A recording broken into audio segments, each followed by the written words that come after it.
नमस्कार दोस्तों। आज की कहानी है तलाक दूंगी मगर मेरी भी एक शर्त है। जब मैं रात को घर पहुंचा तो मेरी पत्नी ने खाना लगाया। मैंने उसका हाथ अपने हाथों में लिया और कहा, मुझे तुमसे कुछ जरूरी बात कहनी है। वो शांत बैठकर खाना खा रही थी। उसकी आंखों में कुछ दर्द सा साफ नजर आ रहा था। अचानक मुझे नहीं पता कैसे कहूँ, मगर मुझे उसे बताना ही था। मैंने बड़ी शांति से कहा, मुझे तलाक चाहिए। लगा जैसे उसे मेरे शब्दों से कुछ फर्क नहीं पड़ा, बल्कि उसने मुझसे पूछा, क्यों तलाक चाहिए? मैंने उसके सवाल को अनसुना किया तो उसे गुस्सा आ गया। उसने चम्मच उठाकर फेंक दिया और जोर से चिल्लाई, तुम इंसान नहीं हो। उस रात हमने एक दूसरे से बात नहीं की। वो रो रही थी। मुझे पता था कि वो जानना चाहती थी कि आखिर ऐसा क्या हुआ जो हमारा रिश्ता टूटने की कगार पर आ गया। पर मेरे लिए उसके सवालों का जवाब दे पाना नामुमकिन था। मैं अब किसी और से, प्रिया नाम था उसका, प्यार करने लगा हूँ। अब मुझे उससे प्यार नहीं रहा। मैंने उसे उसके बरसों के प्यार की सजा दी थी। भरे मन से मैंने तलाक के पेपर तैयार किए।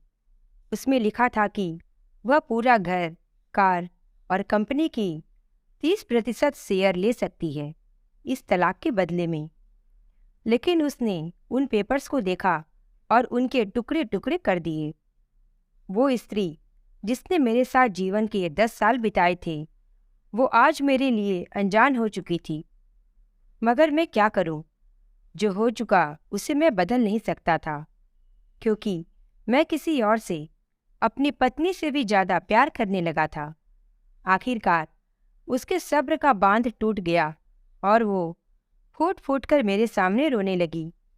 मेरे लिए उसका रोना एक तरह से उसकी रिहाई की तरह था।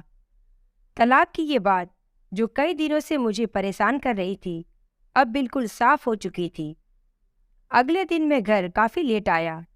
मैंने देखा कि वो टेबल पर बैठकर कुछ लिख रही थी।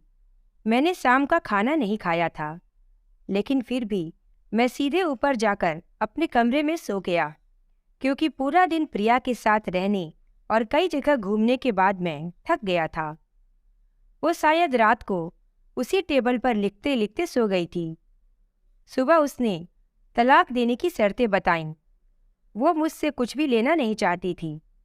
उसे सिर्फ तलाक से पहले 1 महीने का समय चाहिए था। उसने आग्रह किया कि इस 1 महीने में हम दोनों जितना संभव हो वही पुराना वाला जीवन जिए, क्योंकि आने वाले महीने में हमारे बेटे की परीक्षा है। वह नहीं चाहती थी कि हमारे टूटे रिश्ते का प्रभाव उसकी पढ़ाई पर पड़े। मुझे भी यह ठीक लगा, मगर वो कुछ और भी चाहती थी। जैसे शादी के दिन मैं उसे उठाकर अपने शयन कक्ष तक ले गया था, उसी तरह हर रोज 1 महीने तक मैं उसे शयन कक्ष से उठाकर मुख्य द्वार तक ले आऊं। मुझे लगा यह पागलपन है, मगर इन आखिरी दिनों को थोड़ा अच्छा बनाने के लिए मैंने उसकी यह शर्त स्वीकार कर ली। मैंने प्रिया को अपनी पत्नी की सभी शर्तें बताईं। वो हंसने लगी। उसे लगा मेरी पत्नी कितने भी तरीके अपना ले, तलाक होना तो तय है। मेरी पत्नी और मैं किसी से भी इस दौरान नहीं मिले थे, लेकिन उस दिन जब मैं उसे पहली बार उठाकर गेट्स तक लेकर गया तो हम दोनों काफी अजीब महसूस कर रहे थे। पीछे से हमारा बेटा भी खिलखिलाकर खुश हो रहा था। अगले दिन यह काम थोड़ा सामान्य और आसान हो गया। वह मेरे सीने से लगी थी और मैं उसकी खुशबू महसूस कर रहा था। ऐसा लगा जैसे कई दिनों बाद मुझे यह खुशबू मिल रही थी, या फिर कई दिनों से मैंने उसके होने को महसूस नहीं किया था। पहले जितनी उसमें वो कसाव नहीं था और चेहरे पर कुछ हल्की झुर्रियां नजर आ रही थीं और बाल भी सफ़ेद होने लगे थे। ये वही स्त्री थी जिसने अपने जीवन के 10 साल मुझे समर्पित किए थे। चौथे दिन जब मैंने उसे उठाया तो वो पुराना रोमांच लौटने लगा था। 5वें और छठे दिन वो पुराना प्यार फिर जागने लगा। मैंने प्रिया को इस बारे में कुछ नहीं बताया था। अब उसे उठाना और आसान हो गया था। शायद हर रोज यह सब काम करने का मैं आदी हो गया था। एक दिन वह अपनी पसंद की साड़ी निकाल रही थी, लेकिन कुछ खास नहीं ढूंढ पाई। उसने सांस भरते हुए कहा कि उसके सारे कपड़े बड़े पड़ने लगे हैं। तब मुझे पता चला कि वह काफ़ी दुबली हो गई है और इसीलिए मैं उसे आसानी से उठा पा रहा था। मेरे दिल को एक झटका सा लगा। उसने अपने दिल में काफ़ी सारा दर्द छुपा रखा था। पता नहीं कैसे मैं आगे बढ़ा और इसके सिर को छूकर देखा। अचानक हमारा बेटा आया और बोला कि पापा, ये तो मम्मा को उठाकर बाहर ले जाने का समय हो गया है। उसके लिए अपने पापा द्वारा मम्मी को इस तरह उठाकर ले जाते हुए देखना जीवन का अभिन्न हिस्सा बन गया था। मेरी बीवी ने हमारे बच्चे को बुलाया और जोर से उसे गले लगा लिया। मैंने अपना चेहरा दूसरी तरफ कर लिया। मुझे लगा कहीं मैं अपना निर्णय न बदल दूं। मैंने अपनी पत्नी को रोज की तरह उठाया और बेडरूम से सिटिंग रूम होते हुए हॉल तक लाया। उसने प्यार से अपने दोनों हाथ मेरी गर्दन के आसपास रख दिए। मैंने उसे जोर से पकड़ रखा था, बिल्कुल हमारे सुहागरात की तरह, मगर उसका इतना कम वजन मुझे परेशान कर रहा था। महीने के आखिरी दिन जब मैंने उसे उठाया तो मेरे लिए एक कदम भी चल पाना मुश्किल हो रहा था। हमारा बेटा स्कूल जा चुका था। मैं अपनी कार से ऑफिस गया और कार से कूदकर बाहर आ गया बिना कार को लॉक किए। मुझे डर था कि अब एक पल की भी देरी मेरा इरादा बदल देगी। मैं ऊपर गया।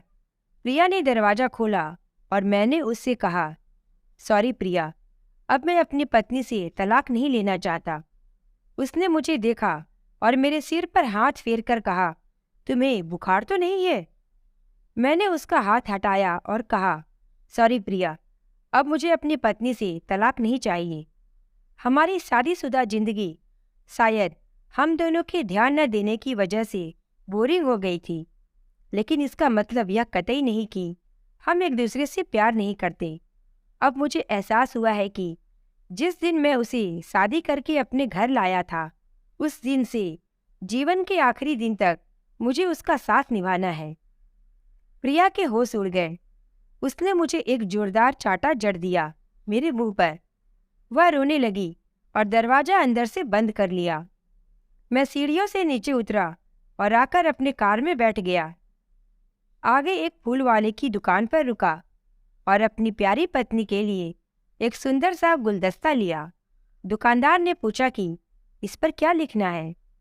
मैंने मुस्कुराते हुए कहा कि मैं तुम्हें जीवन के आखिरी दिन तक यूं ही उठाता रहूंगा मेरी अर्धांगिनी। उस शाम जब मैं घर आया हाथों में गुलदस्ता लिए, मेरे चेहरे पर एक मुस्कान थी। मैं ऊपर अपने कमरे की तरफ भागकर गया, लेकिन तब तक वह मुझे छोड़कर इस दुनिया से जा चुकी थी, हमेशा के लिए। वो कई महीनों से कैंसर से लड़ रही थी, लेकिन मैं प्रिया के साथ इतना खोया हुआ था कि कभी ध्यान ही नहीं रहा। उसे पता था कि वह जल्द ही मुझे छोड़कर जाने वाली है, इसीलिए वह मुझे और मेरे बेटे के रिश्ते को टूटने से बचाना चाहती थी। मैं नीच उससे तलाक लेना चाहता था, लेकिन फिर भी उसने मुझे अपने बच्चे की नज़रों में एक प्यारा पति और पिता बना दिया था। देखा आपने, जीवन की छोटी छोटी बातें रिश्तों में बहुत महत्व रखती हैं। बड़ा घर, बड़ी कार और बैंक बैलेंस ये खुशियों का हिस्सा जरूर बन सकते हैं, मगर अपनों के बिना इनकी कोई कीमत नहीं। कैसी लगी दोस्तों आपको यह कहानी?